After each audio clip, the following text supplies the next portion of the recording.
Sweet and স্ন্যাক্সে আজকের পর্বটি দেখার জন্য সবাইকে ওয়েলকাম জানাচ্ছি। আজকের পর্বে মাত্র 2টা আলু দিয়ে ভীষণ মজাদার একটা স্ন্যাক্স করে দেখাবো, যেটা আপনারা অল্প সময়ে ঝটপট বিকেলের নাস্তার জন্য বানিয়ে নিতে পারবেন। চলুন দেখে নিই এই মজাদার স্ন্যাক্সটি কিভাবে বানাতে হয় আর কি কি লাগছে। প্রথমে একটা বাটির মধ্যে আমি নিয়ে নিচ্ছি 1/4 কাপ পরিমাণ গ্রেট করা পনির। আমি এটা ঘরে তৈরি করেছি, আপনারা চাইলে পনিরটা স্কিপ করতে পারেন, না দিলেও কোনো সমস্যা হবে না, দিলে খেতে বেশি মজার হয়। এখন এর মধ্যে 1 কাপ আমি ম্যাশ করা আলু দিয়ে দিচ্ছি। আমি 2টা মাঝারি সাইজের আলু খুব ভালোভাবে সেদ্ধ করে চটকে নিয়েছি। এমনভাবে আলুটাকে ম্যাশ করতে হবে যেন আলুর আস্ত কোনো দানা না থাকে। আর এখানে 1 কাপ পরিমাণ আলু আছে। এবার এর মধ্যে দিয়ে দিব 1/4 কাপ পরিমাণ ময়দা। তবে আমি ময়দাটা প্রথমে 3 টেবিল চামচ অ্যাড করছি, বাকিটা পরে যদি লাগে অ্যাড করব। 1 চা চামচ ধনে পাতা কুচি দিয়ে দিচ্ছি। 1/4 চা চামচ অরিগ্যানো দিতে হবে, এর পরিবর্তে মিক্স হার্ব যদি থাকে সেটাও দিতে পারেন। 1 চা চামচ চিলি ফ্লেক্স আর কিছুটা স্বাদ মতো লবণ দিতে হবে। ঝাল আর লবণ নিজেদের স্বাদ বুঝে এখানে আপনারা অ্যাড করে নেবেন। এবারে আমি এর মধ্যে সাদা গোলমরিচের গুঁড়া দিলাম 1/4 চা চামচ, চাইলে কালো গোলমরিচের গুঁড়াও দেওয়া যাবে। সব কিছু খুব ভালোভাবে মিশিয়ে একটা ডোয়ের মতো তৈরি করে নিতে হবে। এ পর্যায়ে আমার মনে হচ্ছে খুব বেশি নরম হয়ে গিয়েছে, তাই আমি বাকি যে ময়দাটা ছিল সেটাও অ্যাড করে দিচ্ছি আর একটা ডোয়ের মতো তৈরি করে নিব।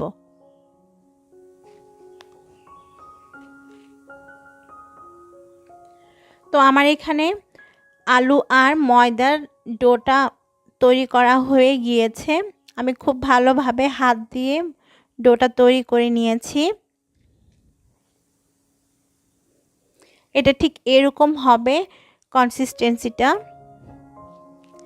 এবার আমি এটা থেকে ছোট ছোট করে মিশ্রণ নিব আর হাতের মাধ্যমে যে কোনো শেপ করে আপনারা বানিয়ে নিতে পারবেন। আমি আমার পছন্দ মতো বা আমার কাছে যেটা সহজ মনে হয় সেই শেপ করে এই স্ন্যাক্সটা তৈরি করে নিচ্ছি। আমি অল্প অল্প করে আলু আর ময়দার মিশ্রণটা নিয়েছি, তারপর হাতের মাধ্যমে গোল করে চ্যাপ্টা করে নিয়েছি।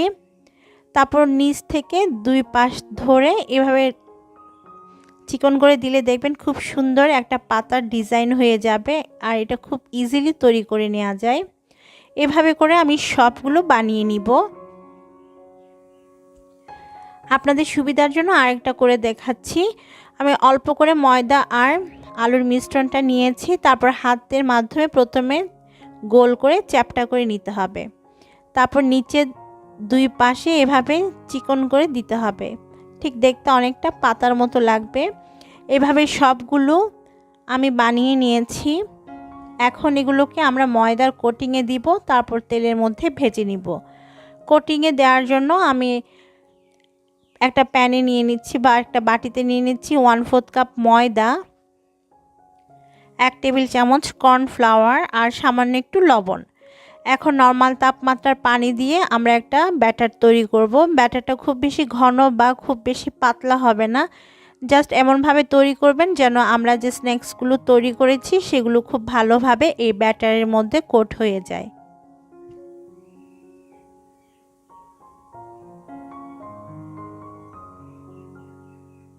তো আমার ব্যাটার কোট হয়ে গিয়েছে করা। এখন একটা একটা স্ন্যাক্স নিয়ে আমি প্রথমে ব্যাটারের মধ্যে ভালোভাবে কোট করে নিব, তারপর ব্রেড ক্রাম্বস বা বিস্কিটের গুঁড়া যেটা আপনাদের হাতের কাছে থাকে সেটার মধ্যে গড়িয়ে নিতে হবে। তো আমি এখানে বিস্কিটের গুঁড়াই নিয়ে নিচ্ছি খুব ভালোভাবে গড়িয়ে। তো এভাবে করে আসলে আপনারা সবগুলো স্ন্যাক্স প্রথমে আমাদের লিকুইড মিশ্রণের মধ্যে কোট করে নেবেন, তারপর বিস্কিটের গুঁড়া বা ব্রেড ক্রাম্বসে ভালোভাবে গড়িয়ে নিতে হবে। এভাবে করে আমি সবগুলো স্ন্যাক্স বানিয়ে নিয়েছি। তো এখানে আমার সবগুলো আলু পটেটো বাইটটা বানানো হয়ে গিয়েছে। এখন আমরা এগুলো তেলের মধ্যে ভেজে নিব। ভাজার জন্য আমি আগে চুলায় তেল ভালোভাবে গরম করে নিয়েছি আর চুলার আঁচটা মিডিয়াম লোতে রেখেছি। মিডিয়াম লোতে রেখে এখন এগুলোকে খুব ভালোভাবে উল্টে পাল্টে লালচে করে ভেজে নিতে হবে। আর এগুলো কিন্তু খুব সহজেই ভাজা হয়ে যায়। চাইলে বেশি করে বানিয়ে আপনারা ডিপ ফ্রিজেও সংরক্ষণ করে রাখতে পারবেন প্রায় 10 থেকে 15 দিনের মতো। তো আমি আজকে যেগুলো বানিয়েছি সেগুলো আজকের জন্যই, আমি আর ফ্রিজিং করছি না। কিছুক্ষণ ভাজার পর অন্য পাশে উল্টে দিতে হবে আর সুন্দরভাবে কালার আসা পর্যন্ত ভেজে নিতে হবে।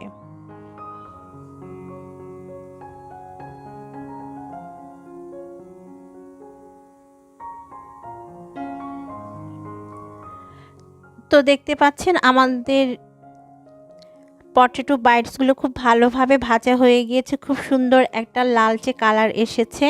আমি প্রায় 4-5 মিনিট মিডিয়াম লো হিটে এগুলোকে ভেজে নিয়েছি। এগুলো কিন্তু বেশ ফুলেও উঠেছে। এখন তেল থেকে তুলে একটা কিচেন টিস্যুর উপরে নিয়ে নিতে হবে। আর বাকিগুলোও আমি সেমভাবে তেলের মধ্যে ভেজে নিব। তো দর্শক, এই ছিল আমার আজকের রেসিপি, ভীষণ মজার আলুর স্ন্যাক্স। আশা করছি আপনাদের কাছে আমার আজকের পর্বটি ভালো লেগেছে। ভালো লাগলে প্লিজ চ্যানেলটিকে সাবস্ক্রাইব করে আমার সাথে থাকবেন। সেই সাথে পাশে থাকা বেল বাটনটি অবশ্যই প্রেস করবেন। এতে করে যে কোনো রেসিপি আপলোড করলে তার নোটিফিকেশন আপনারা পেয়ে যাবেন। বিদায় নিচ্ছি, আল্লাহ হাফেজ।